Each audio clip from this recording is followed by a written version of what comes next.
Microsoft Office 365ကို free အသုံးပြုနိုင်မလားဒါကလူတော်တော်များများသိရှင်မဲ့အမေခွန်းဖြစ်မဲ့ထင်ပါတယ်အဖြေကတော့ yes ပါကိုယ်ပိုင် Microsoft account တစ်ခုဖွင့်ပြီးတော့ဒီမှာပြထားတဲ့ software တွေကိုအသုံးပြုနိုင်မှာဖြစ်ပါတယ်ဒါပေမဲ့ browser ပေါ်မှာပဲအသုံးပြုနိုင်မှာဖြစ်ပြီးတော့ feature တွေလည်းကန့်တက်ရှိမှာဖြစ်ပါတယ်ပိုကောင်းတဲ့ feature တွေနဲ့ online offline အသုံးပြုရှင်တော့ကျွန်တော်စီကိုအခုပဲဆက်သွယ်လိုက်ပါအသက်တာဆုံးဈေးနှုန်းတွေနဲ့အကောင်းဆုံး product တွေကိုရရှိနိုင်မှာဖြစ်ပါတယ်မင်္ဂလာပါဒီနေ့ကိုယ်ပိုင် Microsoft account တစ်ခုကို free create ပြုလုပ်ပုံကိုပြသပေးသွားမှာဖြစ်ပါတယ်ပထမဆုံး Microsoft App Browser ကိုဖွင့်မယ် Browser ရဲ့ညာဘက်အပေါ်တောင်းတာအကောင့်ပုံလေးကိုနှိပ်ပြီးတော့ App Profile ကိုနှိပ်မယ် Add ကိုနှိပ်မယ် Sign into Sync Data ကိုနှိပ်မယ်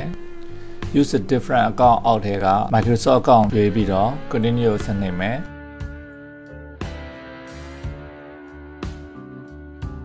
Create one ဆိုတဲ့အပြအောင်စာလုံးလေးကိုနှိပ်မယ်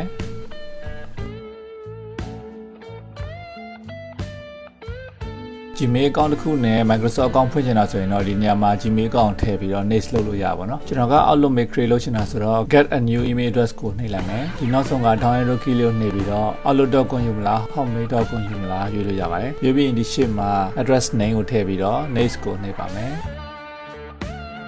ဒီနေရာမှာနောက်ပိုင်း Microsoft account အသုံးပြုမယ် password ကိုထည့်ပေးရမှာဖြစ်ပါတယ်ကိုသုံးပြုချင်တဲ့ password ကိုထည့်မယ်ပြီးရင် next ကိုနှိပ်မယ်ကိုသုံးပြုချင်တဲ့ user name အတွက် first name ရယ် last name ရယ်ထည့်မယ်ပြီးရင် next ကိုနှိပ်မယ် country မှာတော့မြန်မာကိုပဲရွေးပြီးတော့ birthday မှာကိုယ့်ရဲ့မွေးနေ့တွေလိုက်ရွေးပေးမယ်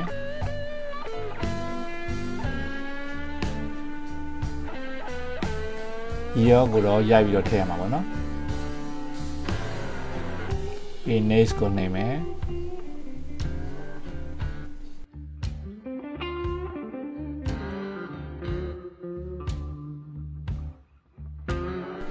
ခုဆိုရင်တော့ Microsoft App မှာ new profile တစ်ခုအနေနဲ့ sync လုပ်နေပြီပေါ့နော်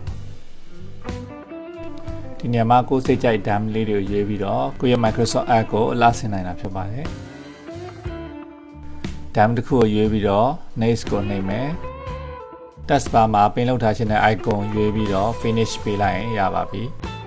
ခုဆိုရင်တော့ကျွန်တော်တို့ Microsoft account တစ်ခုနဲ့ Microsoft App မှာ profile တစ်ခုအဖြစ်အသုံးပြုနိုင်ပြီဖြစ်ပါတယ် Microsoft App ရဲ့ညာဘက်တောင်အပေါ်နားကလူပုံလေးကိုထောက်လိုက်ပြီးတော့ကိုအသုံးပြုမဲ့ profile တစ်ခုကိုရွေးလိုက်တာနဲ့ကိုတင်ထားတဲ့ website တွေ account တွေ password တွေကိုအလွယ်တကူပြန်လည်ရယူသုံးစွဲနိုင်မှာဖြစ်ပါတယ်ကျွန်တော်ပြမှာဝင်ရောက်လေ့လာကြည့်ပြီး Office 365 Lifetime Subscription Plan account တွေကိုစပေါင်းများစွာတက်တာတဲ့ဈေးနှုန်းတွေနဲ့ဝယ်ယူရရှိနိုင်မှာဖြစ်ပါတယ်